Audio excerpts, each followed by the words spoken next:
Well, boy, howdy. Welcome to Nicolette Reads. I'm Nicolette I Read. Okay, everybody, so today we are going to be doing my September TBR. I'm actually really jazzed about my TBR this month. I'm getting around to a lot of books that I have been meaning to get around to for a while. And also I picked up some books that I've heard recently. People that I trust their opinions have given good reviews to some of these books, and I was like, you know what?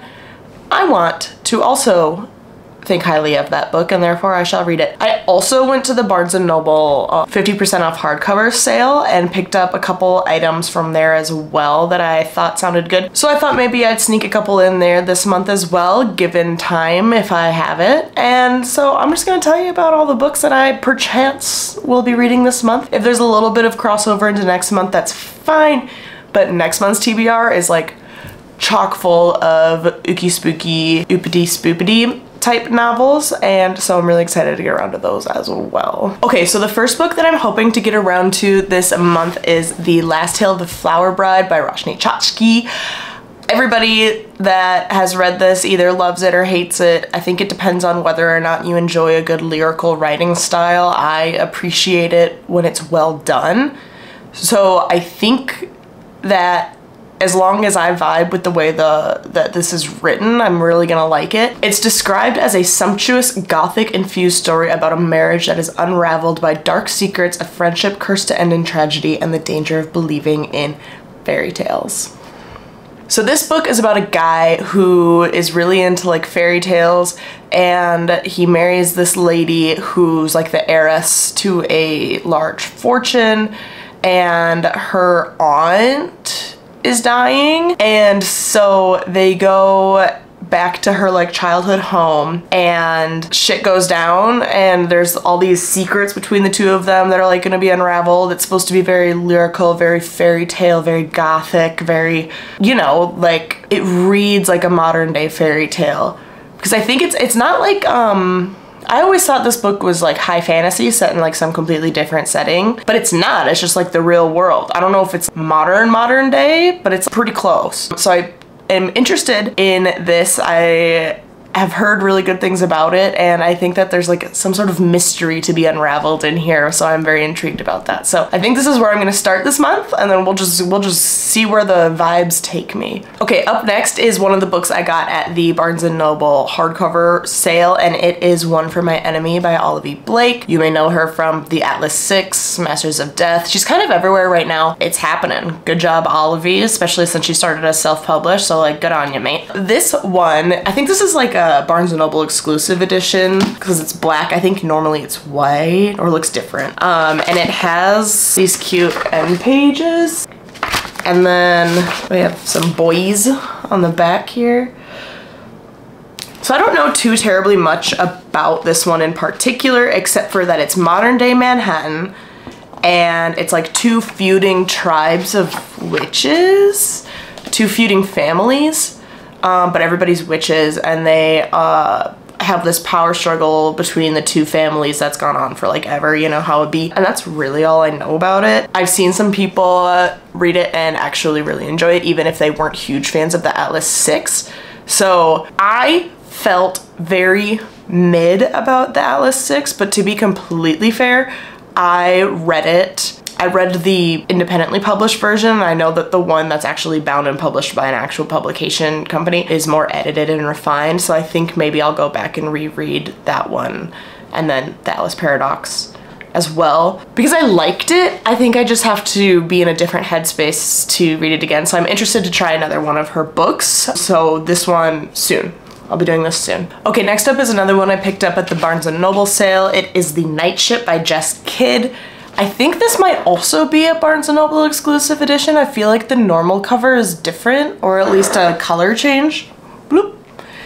But I really like this one. Also, it has a very strange texture. Very, I don't think people like that noise, but like not sandpapery, something like that. It's like got a grittier texture, which I don't know, intrigued me for some reason. And then also the edges are sprayed. This really bizarre bright teal color that doesn't really go with this, except for maybe if you pulled out like a color from around here, but it's like really bright. I don't really know. I think this is a little bit difficult to explain. It's based on true events, in theory, but it's about a little girl who was on a ship in 1629, and she was having misadventures all over this ship, above and below deck. And then it's also about this kid named Gil, who is alive in 1989, who lives in Australia, I think, and discovers a bunch about this old shipwreck. And obviously it's about the ship that the little girl is on that I guess wrecks. And it talks about like how it interweaves between the two different timelines and the two different characters and how they're both talking about this same ship. And it's described as thrilling, mysterious, twisted, but more than anything, beautifully written. And so I'm intrigued. I want to know what happens, because it says, based on a real-life event, an epic historical novel from the award-winning author Jess Kidd. One shipwreck, two misfits, 3 centuries apart. What does it mean? I don't know what it means, but I want to find out. So I'm going to read this, and I think it's a really pretty copy, and I'm really glad that I was able to pick it up, because would I on a whim spend $28 on this book? Probably, but I didn't have to. I spent $14 on it, and I feel good about that. Okay, the next books that I'm gonna read, I don't know why. They feel very September. Why? I don't know. It's like just a little bit of an adventure, and I don't know why, but it feels like September to me, and it's Legendborn. And then afterwards, I also have Bloodmarked because they came in this fancy set. Wow! So I'm gonna read these, or at least this one, this month. They're Fairy Loot special editions. They came not in their regular boxes. It was, you know, special order, special editions. And it's an Arthurian retelling. Look at these edges. I mean, come on. And then we have these adorable end papers. Wow. And then it's like, it's real special, okay? It's just a really special copy, and I figured, you know, why not add it to this month's TBR, because I can, and it feels like a September book. And I low-key forgot what like the actual plot is, so here it is for you in all of its glory. After her mother dies in an accident, 16-year-old Bree Matthews wants to escape. A residential program for bright high schoolers seems like the perfect opportunity until she witnesses a magical attack her very first night on campus. Oh my god. Not your first night. It says, a flying demon feeding on human energies, a secret society of so-called Legendborn that hunt the creatures down, a mysterious mage who calls himself a Merlin, and who attempts and fails to wipe Bree's memory of everything she saw. The mage's failure unlocks Bree's own unique magic and a buried memory from the night her mother died. Now Bree will do whatever it takes to discover the truth, even infiltrate the Legendborn. But when the Legendborn reveal themselves as the descendants of King Arthur's knights and foretell a magical war, Bree must decide how far she'll go for the truth. Should she use her magic to take the society down or join the fight? So and don't quote me on this, like, I don't know, but I think it's just a duology. I think it's just these two. I don't think there's more. So I love the stakes. I love Arthurian retellings. I love retellings of any variety, really, but in this day and age, aren't all novels kind of a retelling if you think about it hard enough? My chair is squeaky.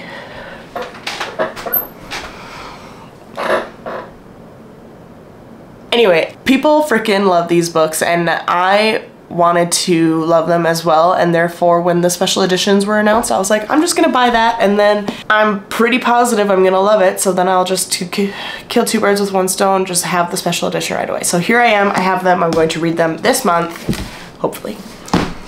Okay, the next one I bought on a whim because it sounded delightful and whimsical and magical, and it's about an octopus. It is Remarkably Bright Creatures by Shelby Van Pelt. What I know about this book, it is a whimsical telling of a lady who I think is having some struggles and an octopus who's just downright too smart for its own good. If you know, you know.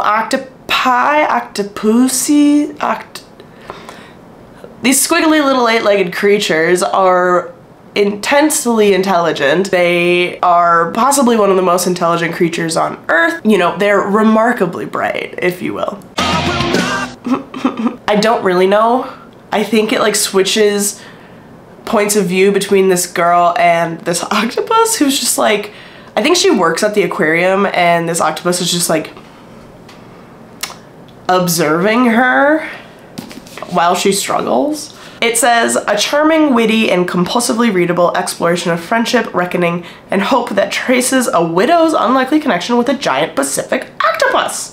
Okay, low-key, I just read the description of this book again, and I'm re-excited all over again to just read this book. So there's a lady, there's an octopus. She is a widow, recently a widow, something like that, and she's sad, she's big sad. So she takes up like a night shift at the local aquarium where this octopus lives, and this octopus is like, I am so smart, but I'm not gonna tell all of you stupid humans about it because I don't care. And then this lady starts going and she develops this friendship with this octopus, and it turns out her son went missing like 30 years ago on a ship. Talk about ships in the night, you know what I mean? All these books about ships. What the ship? And so somehow this octopus figures out what happened to her son 30 years ago. And so the crux of this novel is the octopus trying to be able to communicate to the lady what happened to her son before time runs out. Why is time running out? I don't know, but I'm sure the octopus is gonna let us know. And I'm so excited. I think it's such a cute idea. I love that we are giving this octopus a little character, and he's like a little octopus detective. Give him a hat, give him a little corncob pipe. Because he's in town and he's gonna tell you what happened to your son 30 years ago somehow. So I live for it, I love it, I live it, I breathe it. Remarkably right creatures. Okay, the last one on my list, and honestly I have no idea how this month is gonna go as far as reading goes. Last month was like a little light but very heavy on audiobooks. This is a lot of physical books to be putting into 1 month, but I think I'll probably get through all of these. And so I would also like to read Bunny by Mona Awad. If you haven't heard of this book yet, that's okay. I hadn't either until I started watching a couple different booktube individuals more recently, and what I can tell you about this book is not very much, except that by the end of it, everybody, if you go on Goodreads and you look at the reviews, basically everybody goes, what the f was that? So I have no idea what this is about, but I am so intrigued. Every single person that I've seen talk about this book just goes, what was that? What did I just read? Like, who did this? And the answer is Mona Awad. Mona Awad did this to you people. That level of information alone was enough for me to be like, you're coming home with me when I was at the store. But let's see if we can't deduce at least the plot setting, shall we? A scholarship student who prefers the company of her dark imagination to that of most people, Samantha Heather Mackey is utterly repelled by the rest of her graduate fiction writing cohort at New England's elite Warren University. A clique of unbearably saccharine yet sinister rich girls who call each other Bunny and seem to move and speak as one. So it's giving like Mean Girls vibes, like the Plastics, but richer, but a fiction writing cohort? Okay. But everything changes when Samantha receives an invitation to Bunny's fabled smut salon and finds herself inexplicably drawn to their front door, ditching her only friend, Ava, in the process. As Samantha plunges deeper and deeper into the bunnies' world and begins to take part in their monstrous experiments, the edges of reality begin to blur. Soon her friendships with Ava and the bunnies will be brought into deadly collision. So it's really giving Mean Girls, but like sinister and confusing. So I don't know. I think if the general consensus is everybody reads it and goes, I have no idea how I feel about what I just read, and I do not know what I just read, then I want to be part of that too. I want to know what we all don't know together. And if I can figure it out, I'll try and let you guys know. But, you know, I anticipate having a similar reaction to everyone else, and if I don't, more power to me, honestly, at that point. So I'll let you know how it goes. I'm really excited about all the books that I'm going to be reading this month. I think these all sound fantastic. So let me know if you guys are planning to read these ones as well. I will also be unboxing like a bunch of book boxes soon, so depending on what's inside of that, some of those might work their way into this TBR, or they might just have to go into future TBRs, so keep an eye out for that. And thank you guys so much for being here. Like if you liked it, subscribe if you feel like it, and I'll see you next time. Goodbye. Adios. I would really like to buy a pumpkin soon. Coming soon to a Nicolette near you.